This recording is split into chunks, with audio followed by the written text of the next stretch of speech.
Buenas! Seja muito bem-vindo a mais um episódio aqui do Agronomicast, o seu podcast do conhecimento agronômico.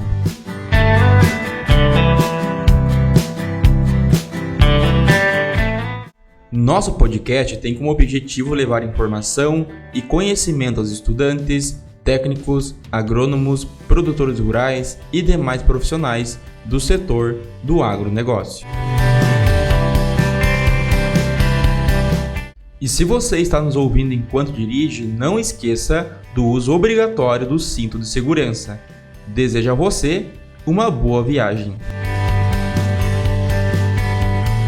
E quem está com você aqui moderando esse bate-papo com os entrevistados é Marcelo Zakzeski, idealizador do projeto do Agronomicast e criador de conteúdos e fundador da página Conhecimento Agronômico. Seja bem-vindo mais uma vez, é um prazer estar aqui com você e aproveite o episódio de hoje.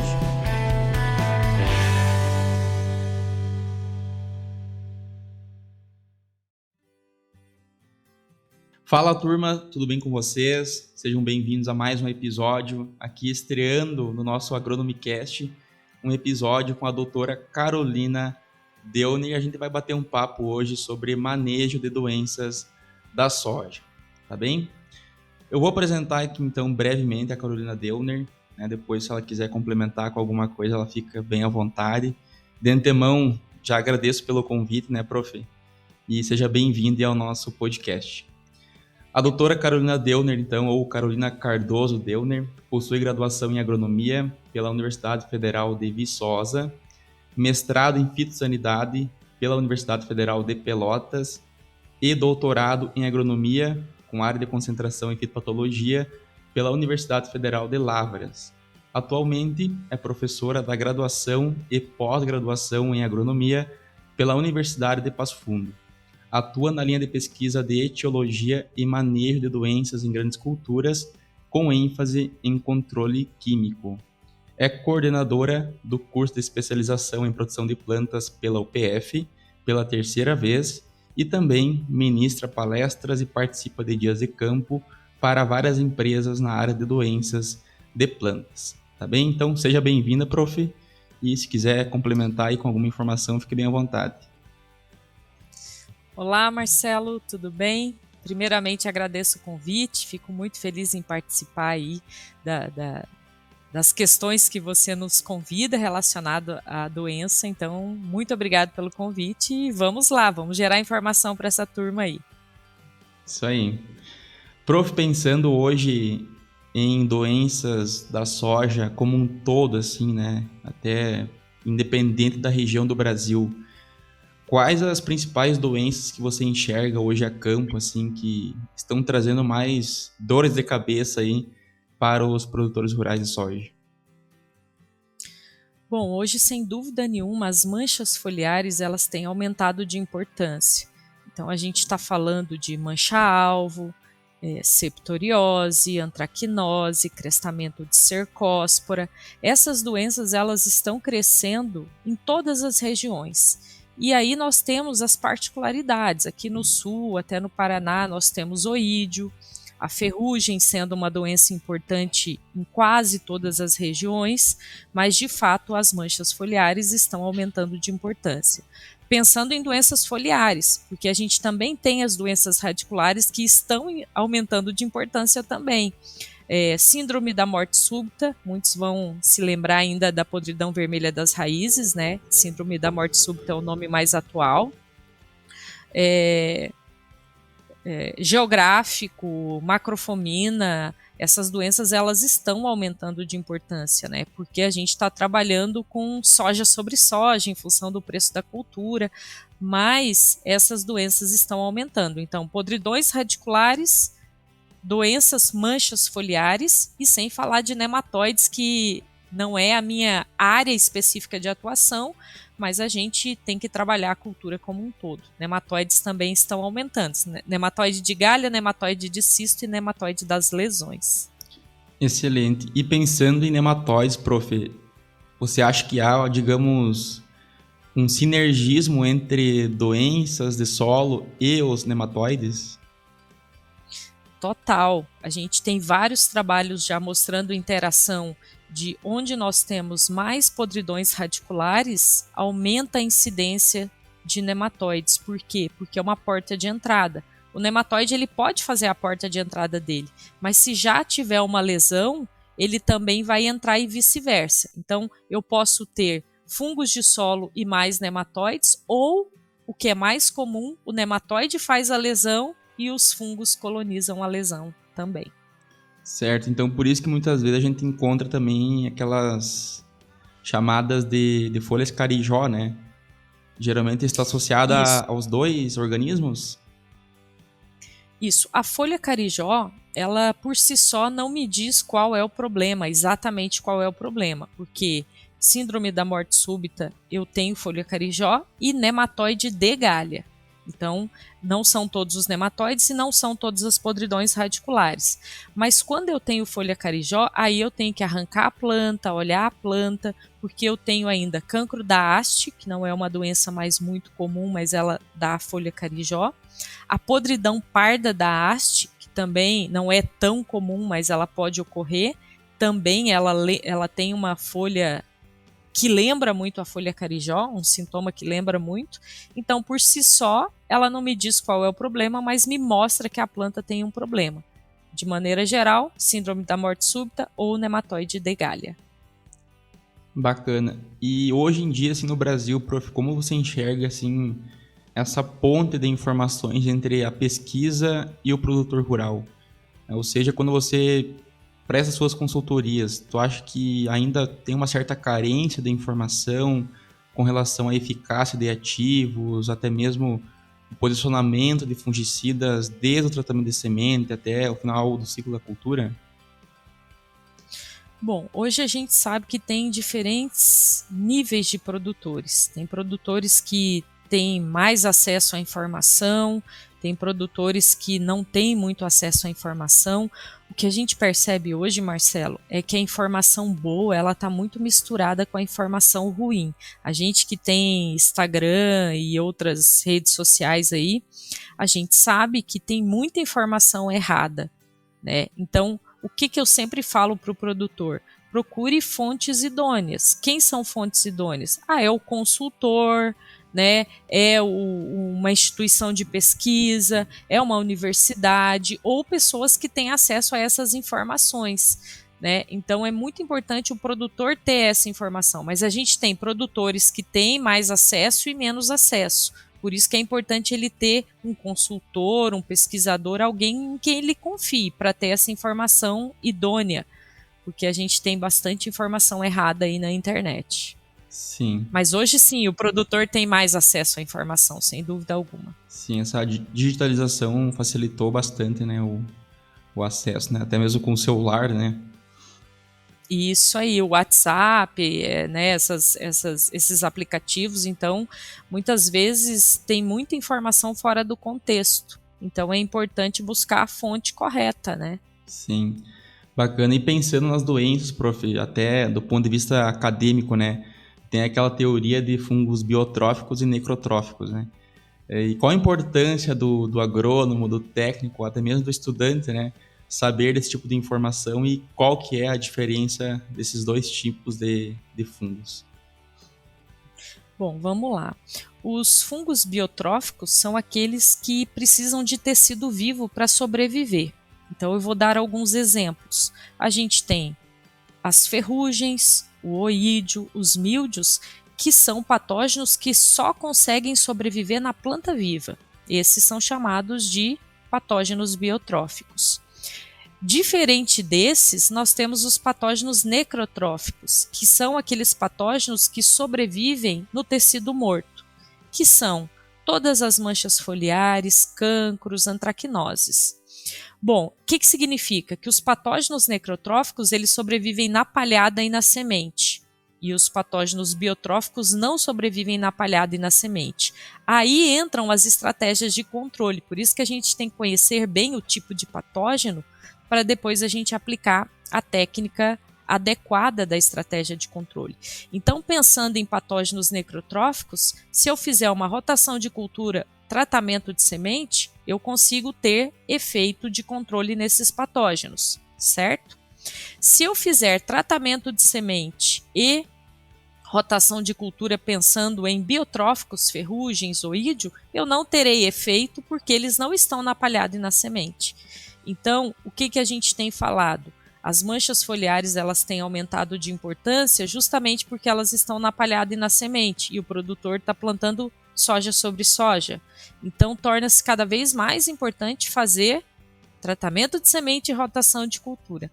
Quando a gente fala rotação de cultura, o produtor não precisa tirar toda a lavoura de soja e plantar milho, por exemplo. Ele pode dividir a propriedade em pequenas áreas e ir trocando, né, essa cultura, para ele diminuir o inóculo dos necrotróficos na palhada.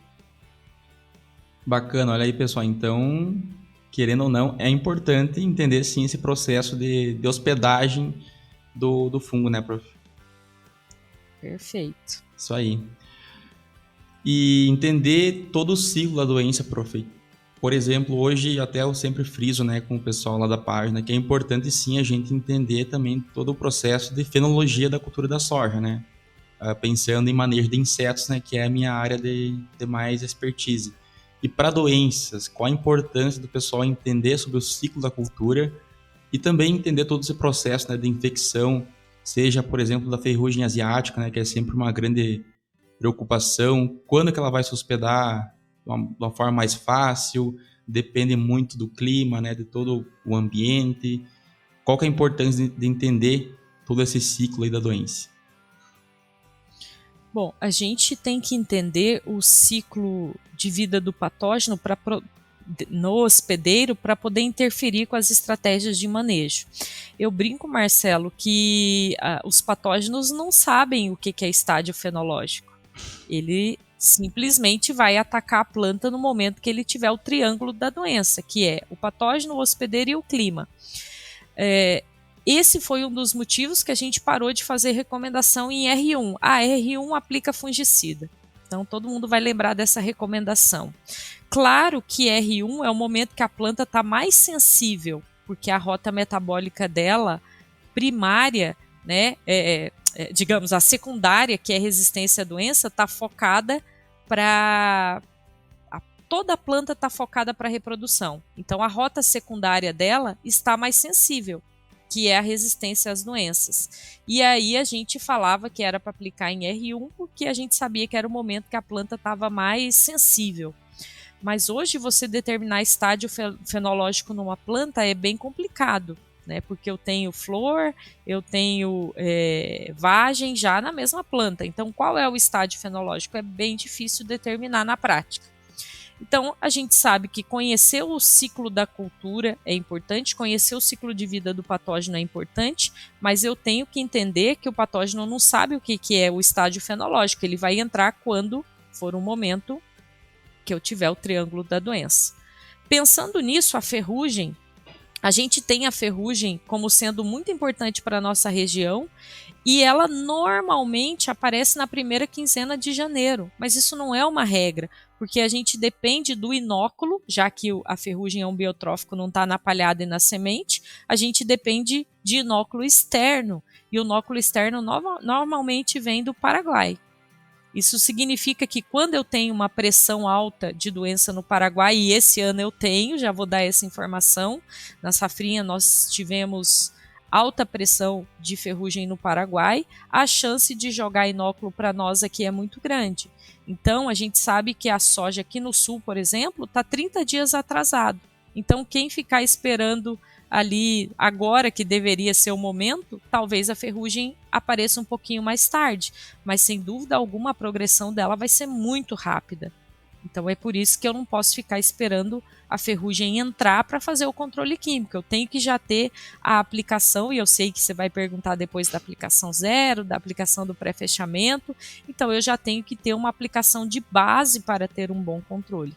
Mas o ciclo de vida do patógeno, eu entendendo isso, eu sei que, bom, eu posso bloquear a germinação do esporo aplicando um fungicida, eu posso fazer uma rotação de cultura para atuar na sobrevivência, eu posso escapar no tempo usando um cultivar mais resistente para evitar a infecção.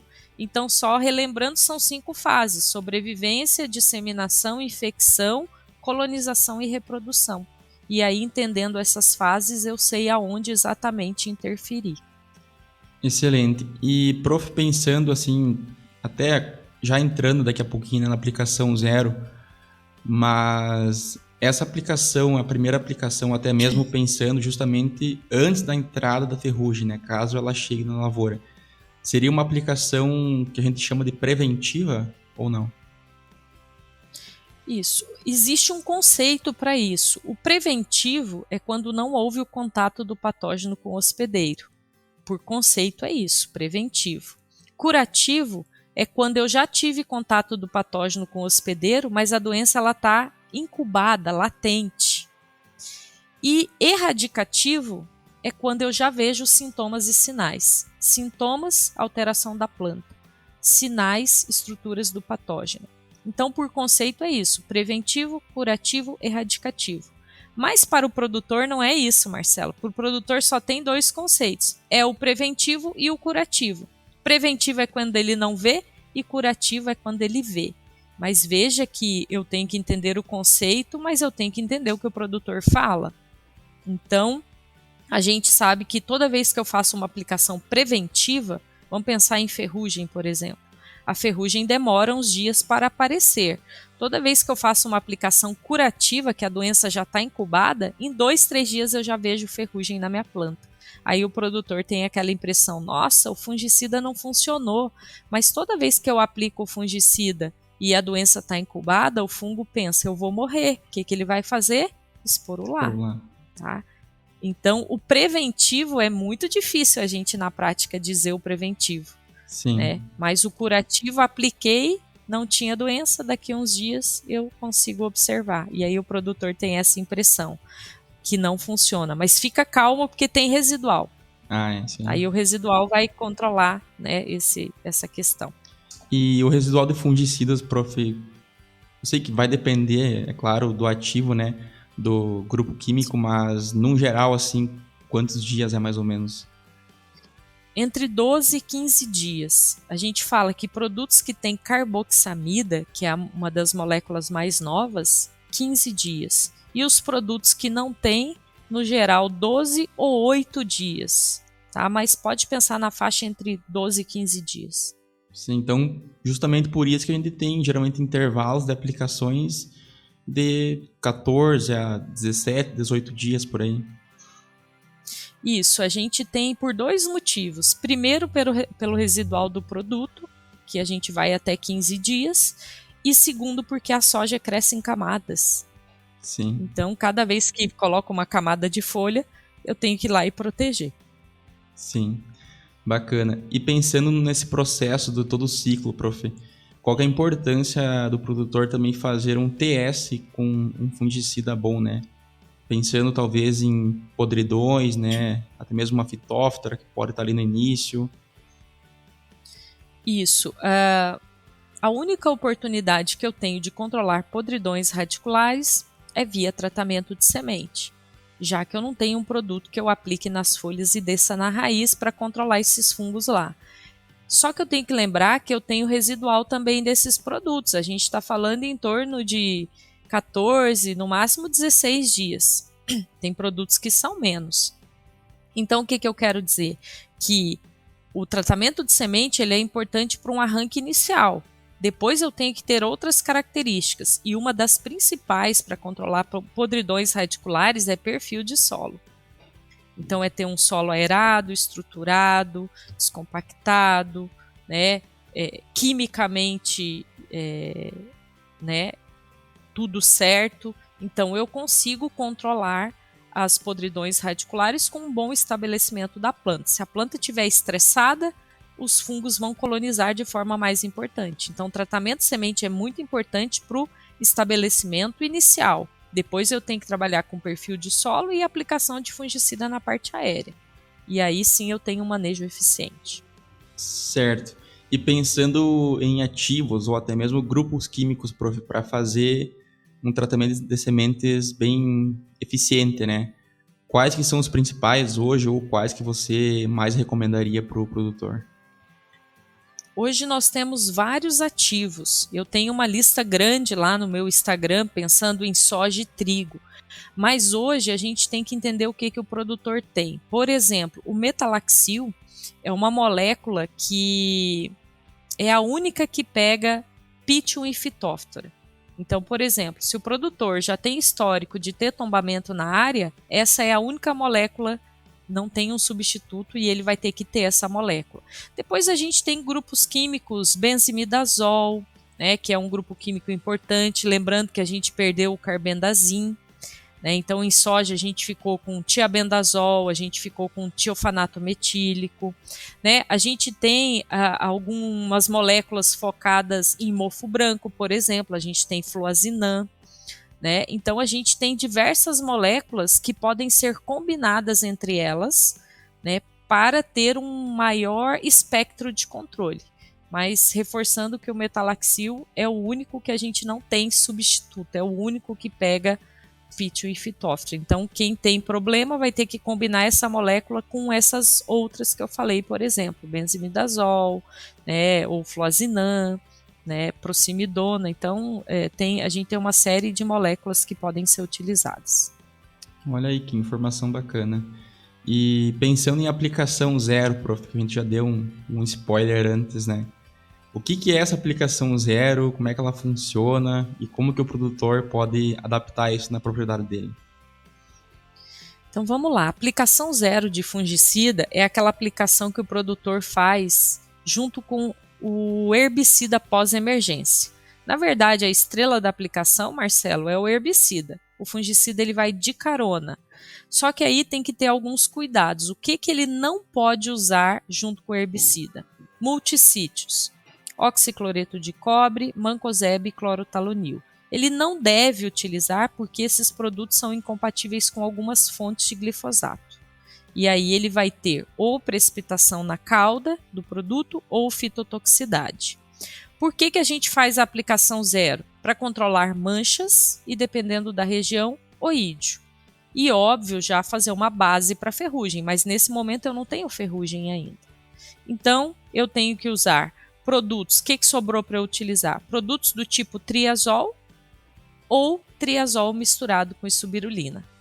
Então, essa aplicação nasceu de uma tentativa de ter um custo mais barato com produtos eficientes. E pensando em manchas foliares e oídio, o grupo químico mais importante para nós é o triazol. Bacana. E, prof, até tem anotado aqui, mas a gente comentou um pouquinho antes e tu falaste sobre os tipos de aplicações, né? Essa aplicação curativa, ela estaria também associada, por exemplo, um coletor de esporos? Ou ela já entra como um ponto aí pro preventivo? E como é que você vê assim, a importância desses coletores, de esporos nas lavouras? O coletor de esporo, Marcelo, ele não é uma decisão para o produtor fazer a aplicação de fungicida, apesar de muita gente achar que é. Por exemplo, detectar esporo não significa que o produtor tem que soltar a aplicação de fungicida. Para que é o coletor de esporo? Para a gente entender a dinâmica da doença e desenvolver modelos de previsão. Então, muita gente fala assim, eu estou acompanhando lá os coletores de esporos da Emater. Então, os coletores de esporo da Emater somos nós da UPF que fazemos a leitura dos esporos. Então, seguido o pessoal me chama no WhatsApp e pede assim, aí, achou muito esporo no coletor essa semana? Então, essa informação ela não serve para o produtor soltar ou não a aplicação. Ela serve para a gente entender ao longo dos anos a dinâmica dos esporos, quando é que tem mais, quando é que tem menos, para a gente desenvolver um sistema de previsão.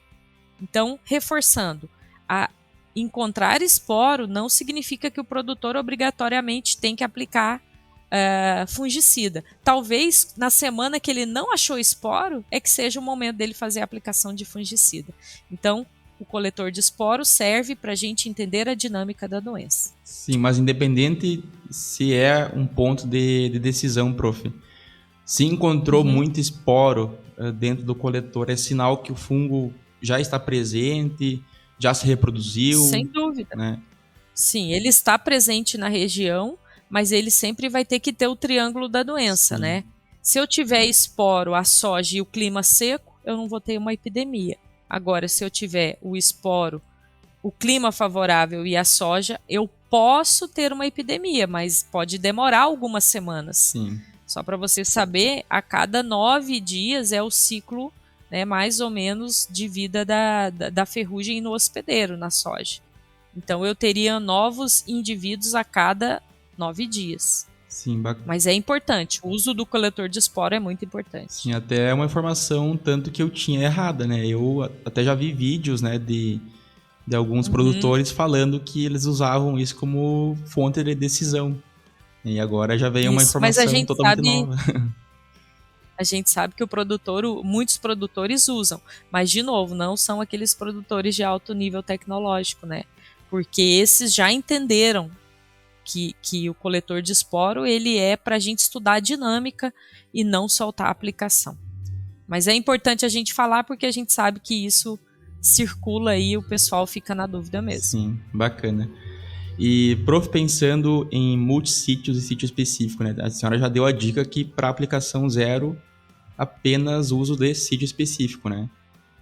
E após a aplicação zero, né? Quando entra então a aplicação 1, né? Entre aspas, aí então vem a importância de multissítios.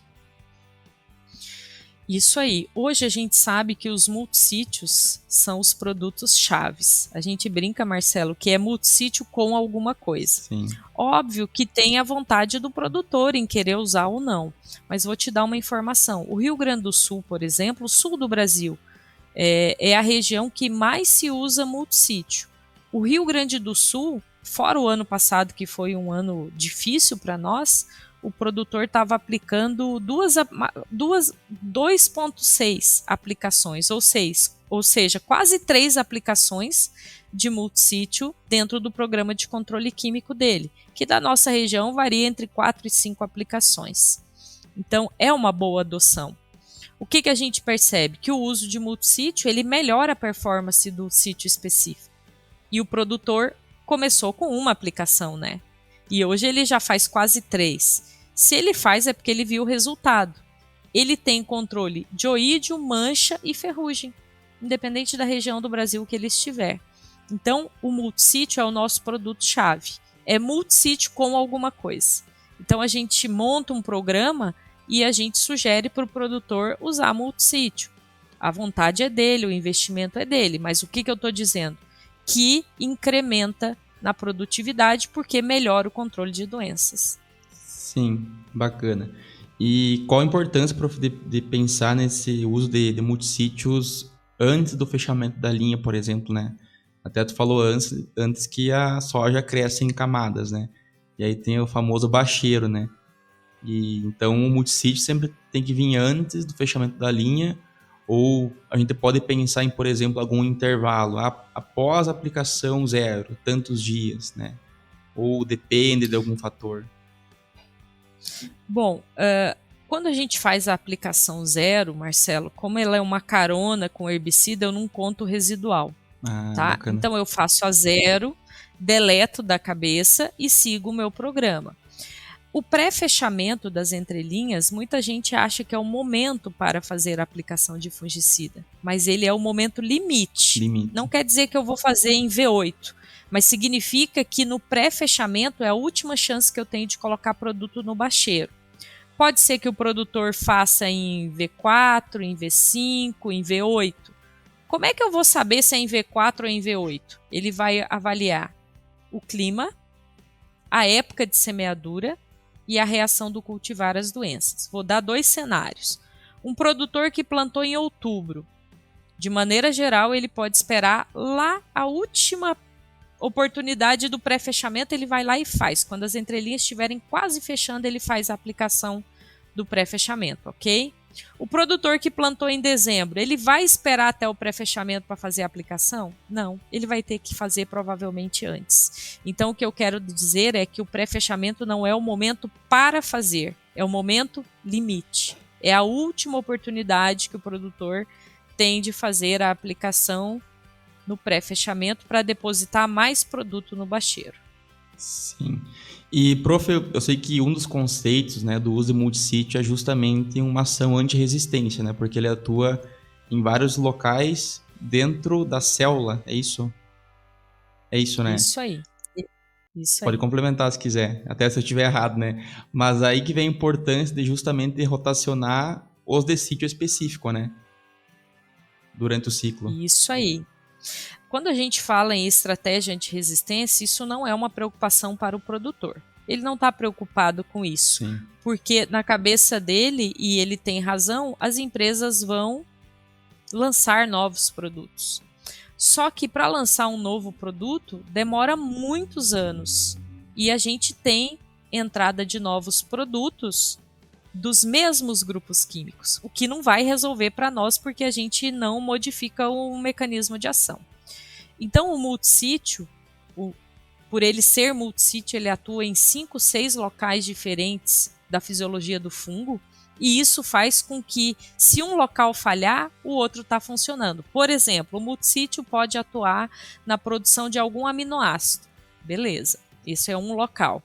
Aí ele vai lá e tem resistência, ele não está mais funcionando para bloquear a síntese daquele aminoácido, mas ele está bloqueando a síntese do ergosterol na membrana. Ok, então ele vai lá e mata do mesmo jeito, porque ele não matou pelo aminoácido, mas matou pela síntese do ergosterol.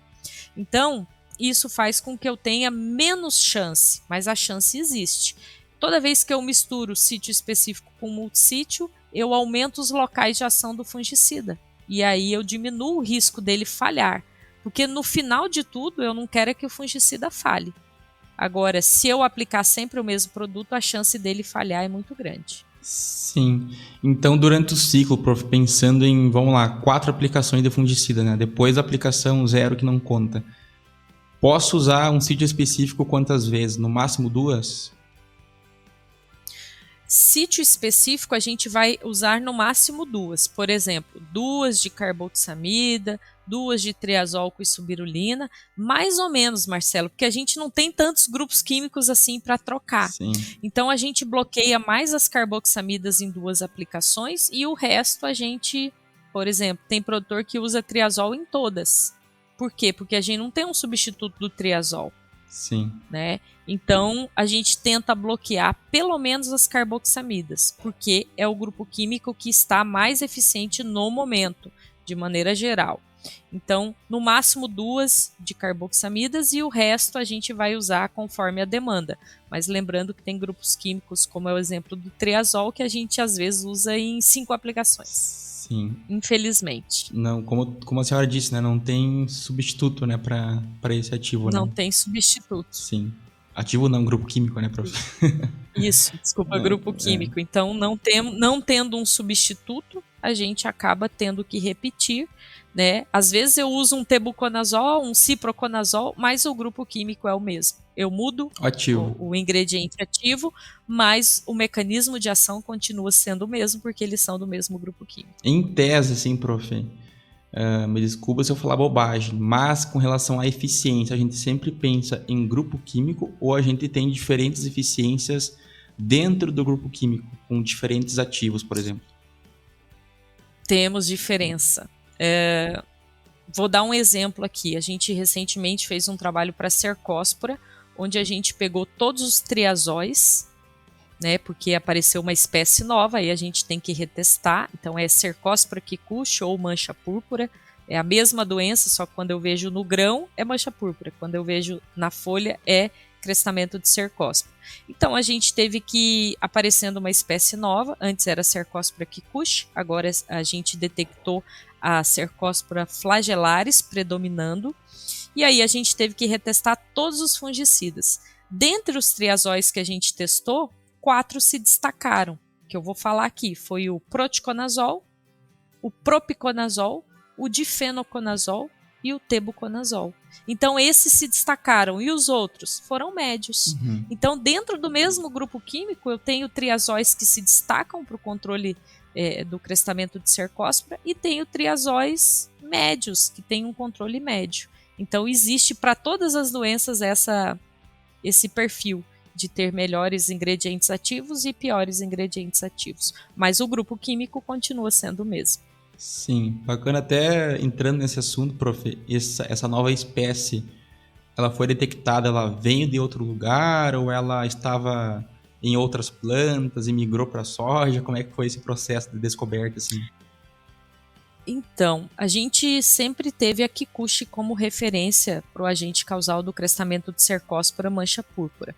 Só que o que acontece? Toda vez que eu seleciono cultivares, eu seleciono os indivíduos também. Então, essa espécie ela já existia, mas ela não era a predominante com relação ao agente causal dessas doenças que eu falei. Então, o que acontece? Toda vez que eu seleciono cultivares, eu seleciono espécie. Então, ao longo dos anos, provavelmente a gente foi selecionando. Existe só essa espécie que causa essas doenças? A Cercospora flagelaris? Não, a gente está entendendo ainda, e eu tenho uma aluna de doutorado trabalhando, mas a gente já percebeu que é um complexo, que tem várias espécies de Cercospora que causam a mesma doença. O que vai mudar é a predominância desse material genético, que é o cultivar. Sim. Então a gente ainda está estudando, mas a gente sabe que toda vez que eu seleciono cultivar, né, o melhoramento faz isso constantemente, a gente seleciona então ou espécies ou raças, né? Para algumas doenças são raças, para outras são espécies. Certo. E a senhora viu, prof, alguma diferença na eficiência tanto para uma espécie quanto a outra dos produtos, né? Ou seja, esse é mais eficiente para Kikuchi, o outro é mais eficiente para flagelado. Ou não teve assim tanta diferença? Isso, a gente está em fase de desenvolvimento, mas alguns trabalhos que a gente fez, a gente viu que tem pequenas diferenças. A gente percebe que o grupo químico triazol é muito eficiente, tá? Mas existem pequenas diferenças. Por exemplo, às vezes um triazol foi um pouquinho melhor para controle de Kikuchi e um pouquinho pior para controle de flagelares. Mas o grupo químico que predominou foi o triazol. Mas sim, tem diferença entre as espécies. Sim. Eu pergunto isso, prof, porque dentro do manejo de inseto a gente é quase que obrigado, às vezes, a separar por espécies, né? Daqui a pouco, será que vai ser necessário separar por espécie também em doenças, né? Aí que vem um detalhe bem importante, Marcelo, né? a gente já está caminhando para isso. Pois é. Então, sempre que eu faço algum evento, eu falo, vocês não estão estudando pragas separadas, assim, o melhor ingrediente ativo para Spodoptera, o melhor para percevejo marrom, para percevejo verde. Para a doença também a gente já tem, assim, estudos e a gente tem trabalhado nisso. Tem um ingrediente ativo que é melhor para o ídio, um que é melhor para mancha, o outro que é melhor para mofo branco, e assim a gente vai. Então a gente também está trabalhando hoje com produtos mais específicos, que ele tem uma característica de pegar um pouco mais geral, mas ele tem um ponto forte para determinado alvo. Certo. E, prof, voltando um pouquinho antes que a gente comentou com rotação de ativos, né?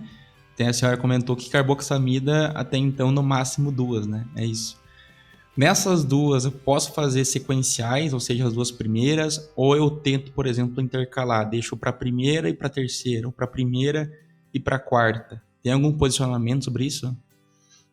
Sim, a gente percebe que o produtor pode fazer intercalando, por exemplo, ele pode fazer a primeira de carboxamida, a segunda com outro produto e a terceira de carboxamida.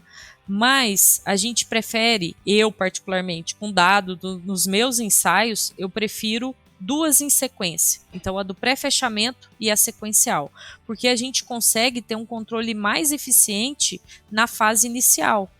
Porque os melhores produtos devem ser colocados nas primeiras aplicações, porque é onde eu coloco no bacheiro, né? E eu consigo interferir nos componentes de rendimento, como, por exemplo, número e inserção de vagem. Então, os melhores produtos, como regra, devem ser aplicados no pré-fechamento e na sequencial. Então, é por isso que as carboxamidas estão ali. Esse é o primeiro motivo. O segundo motivo é que as carboxamidas são muito preventivas. Então, se eu botar lá na terceira e quarta aplicação, eu estou perdendo o potencial de controle dessa molécula. Hoje nós trabalhamos com duas nas duas primeiras aplicações. Daqui 1 ano ou 2 eu posso vir aqui falar para você que a gente já está fazendo 3 de carboxamida, que é a tendência. Mas eu acho que na última aplicação a gente ainda tem outras ferramentas melhores que a carboxamida. Então a gente está fechando em 2 em sequencial, no momento. Sim. E para a última, prof, daí entra com triazol ou tem alguma outra, até algum mais barato talvez, né? A gente entra com triazol, nenhum produto isolado, mas a gente entra triazol com espirulina, a gente entra com triazol e multissítio, né? Triazol, espirulina e multissítio, e a morfolina, que normalmente só tem um produto no mercado, que é o Versatilis, que é focado em ferrugem, que a gente vai trabalhar ali 3ª e 4ª aplicação, turbinando essas misturas aí. Sim, bacana. E sempre tem aquela pergunta, né, prof, até eu já recebi de tios meus, né, que são produtores, até às vezes na página o pessoal pergunta: Marcelo, eu tô ali para R7 aproximadamente, né, e tô vendo algumas manchas na lavoura. Vale a pena eu entrar com a aplicação de fungicida, né? Sempre tem aquela pergunta se vale a pena, né, pensando até no custo. E aí, prof, será que vale a pena ou não? Então, olha só. Vou dar algumas informações. Primeiro, eu só decido a 5ª aplicação, vamos imaginar que seja uma 5ª aplicação que o produtor está decidindo, ou 4ª ou 5ª, mas vamos exemplificar com a 5ª. Quando ele fizer a 4ª aplicação, ele tem que estimar quantos dias ele tem até a soja começar a lorar. Então, se ele estimou 12 dias, cabe uma aplicação, concorda? Então, aí ele vai analisar o cenário. Bom, falta 12 dias, cabe uma aplicação.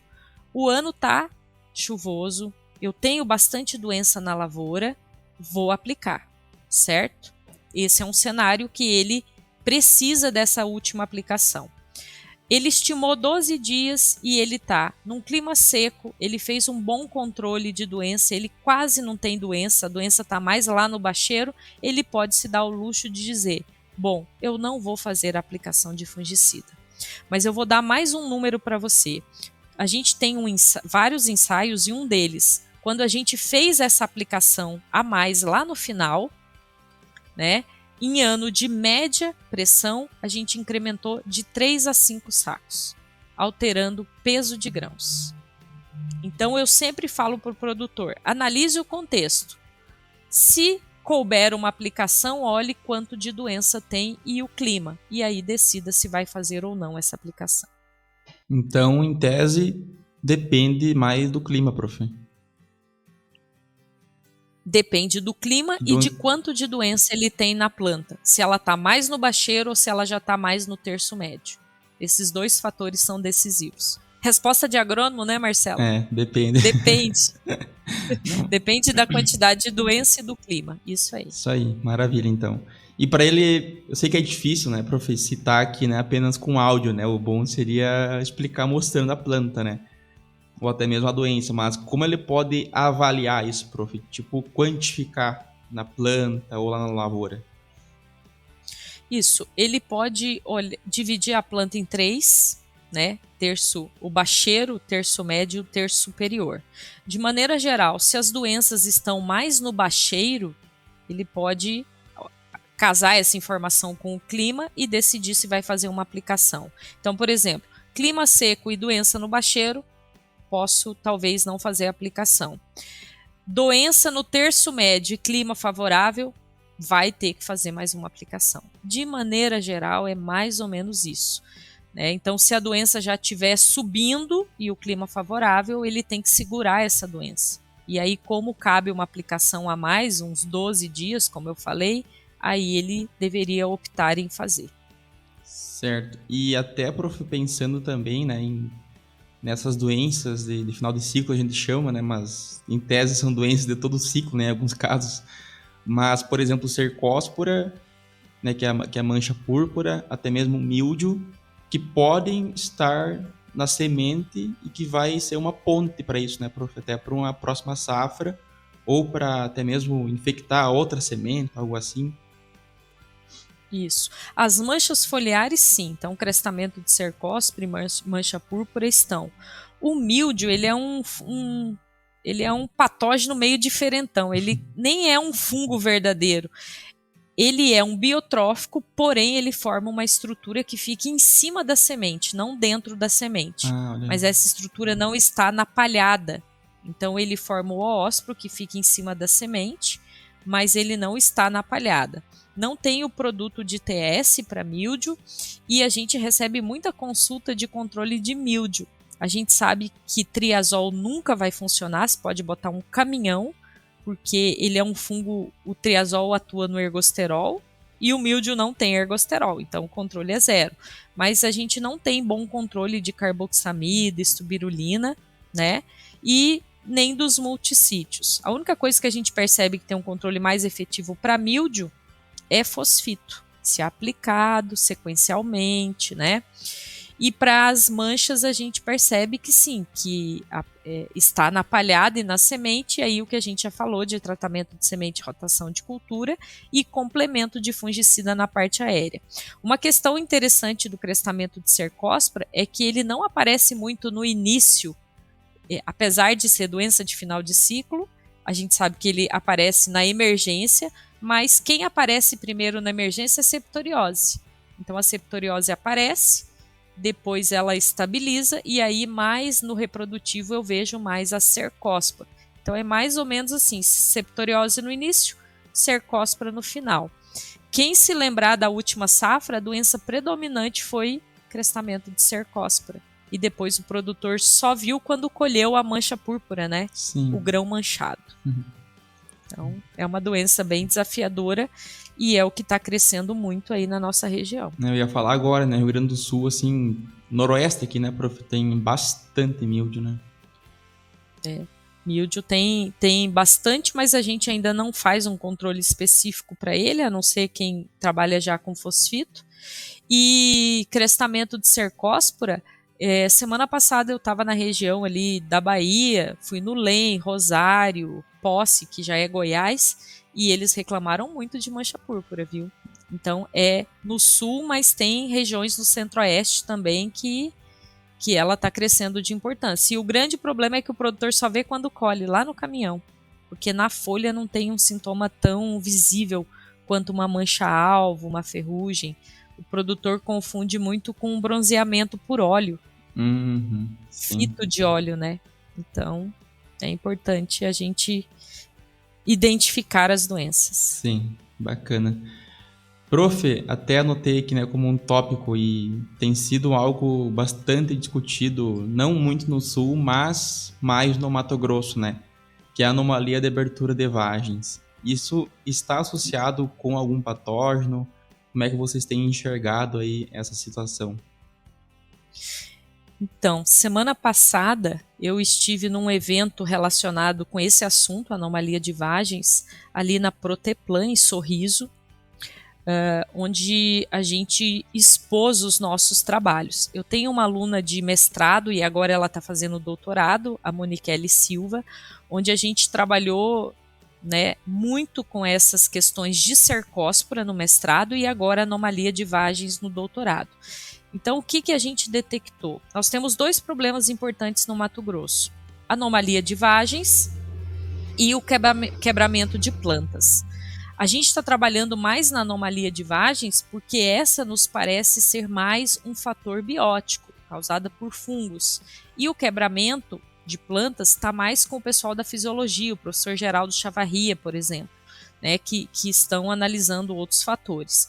Com relação à anomalia de vagens, a gente já tem uma publicação, né, sobre o assunto, mostrando os fungos que a gente encontrou relacionados. Então, a gente trouxe e recebeu amostras do Mato Grosso, analisou as vagens e as sementes que estavam dentro da vagem.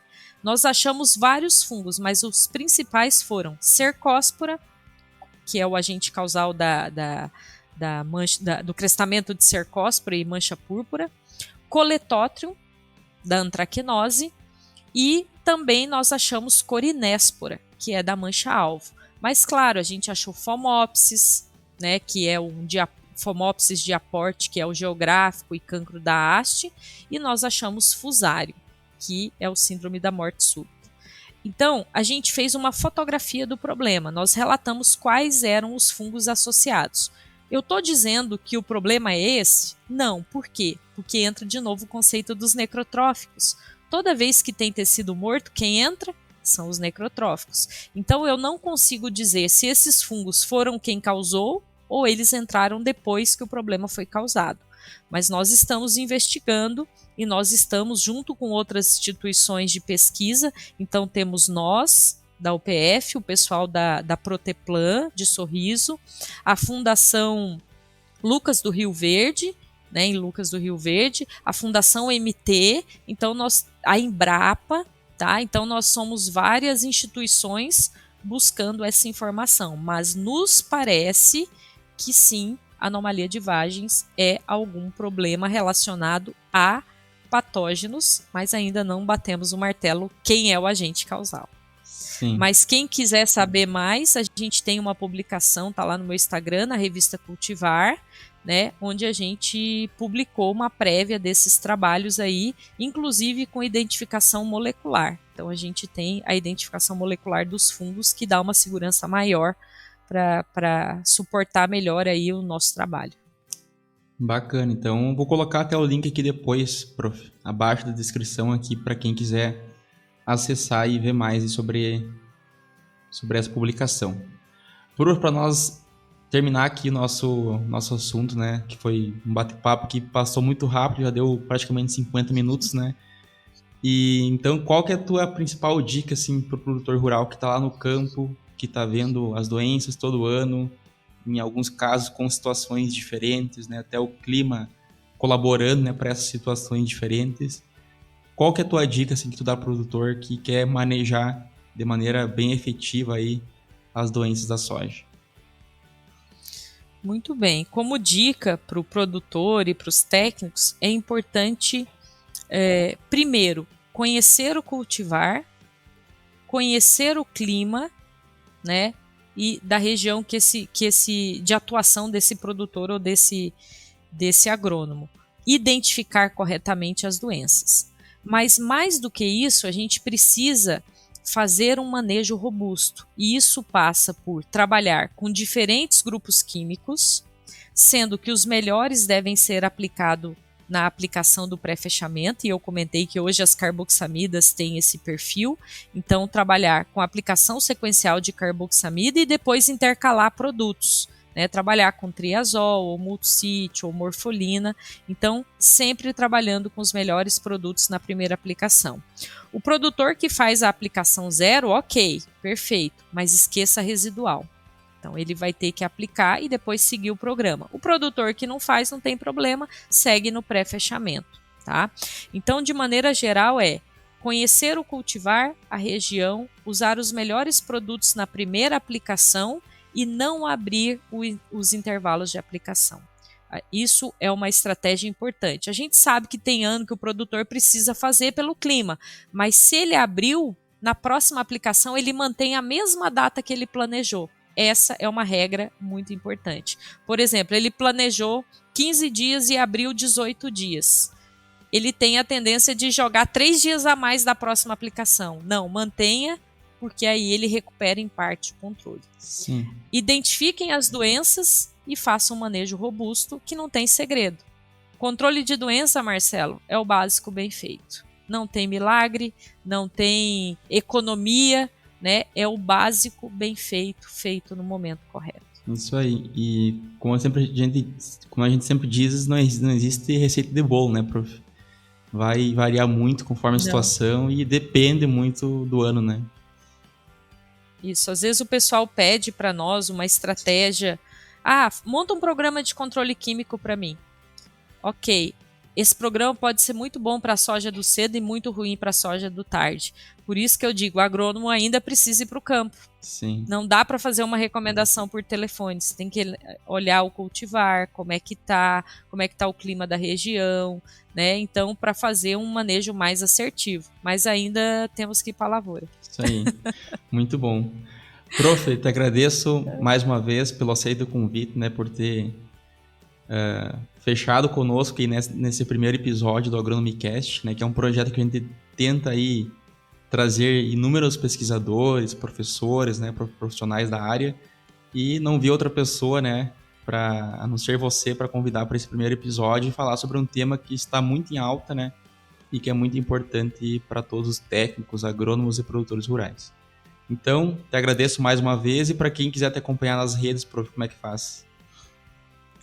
Bom, primeiramente, agradeço e me sinto muito honrada aí de participar desse primeiro episódio.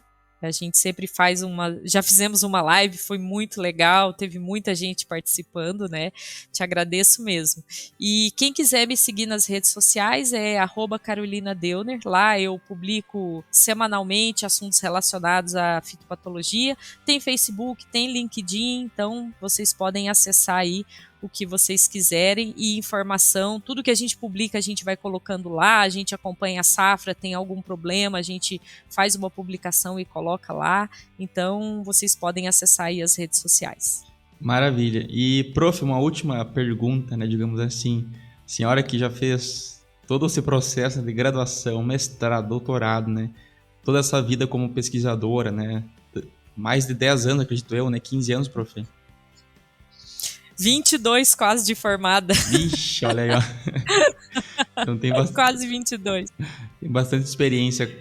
Qual tua dica, assim, prof, que você daria para os estudantes ou até mesmo para os recém-formados, assim? Uma dica profissional. Bom, eu acho que nunca parar de estudar. Essa é uma dica, porque às vezes a gente conversa com os alunos, eles falam assim, nossa, não vejo a hora de me formar e não ter que estudar mais. Eu digo, não, vamos conversar daqui um tempinho.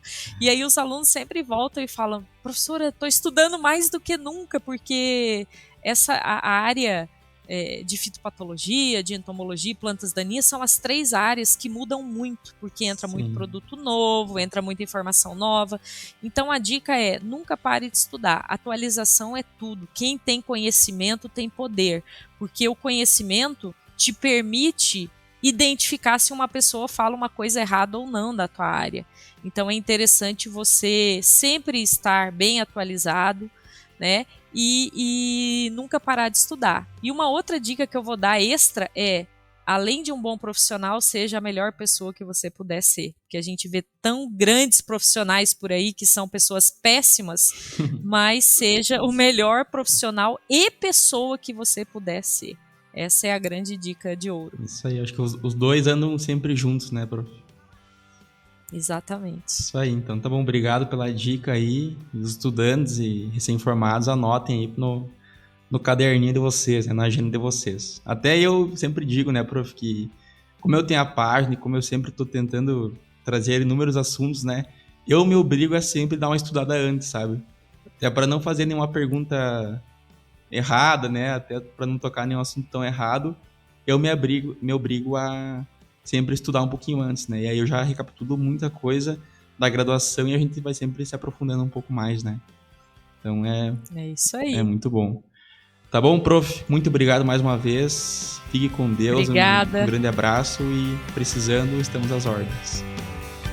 Ok, brigadão. Um abraço, pessoal. Valeu.